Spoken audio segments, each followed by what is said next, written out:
ಜೈ ಸಾಯಿರಾಮ್. ಈ ಅದ್ಭುತ ವಿಶ್ವದಲ್ಲಿ ಭಗವಂತನು ಕೋಟ್ಯಾಂತರ ಜೀವಿಗಳನ್ನು ಸೃಷ್ಟಿಸಿದ್ದಾನೆ.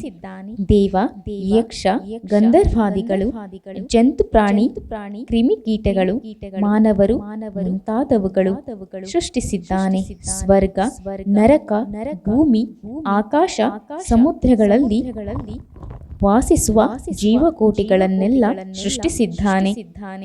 ಇವೆಲ್ಲರೂ ಅವರವರ ಪುಣ್ಯದ ಫಲದಿಂದ ಸ್ವರ್ಗಕ್ಕೆ ಹೋಗಿ ಪುಣ್ಯ ಫಲವನ್ನು ಅನುಭವಿಸಿದ ಬಳಿಕ ಪಾತಾಳಕ್ಕೆ ತಳ್ಳಲ್ಪಡುವರು.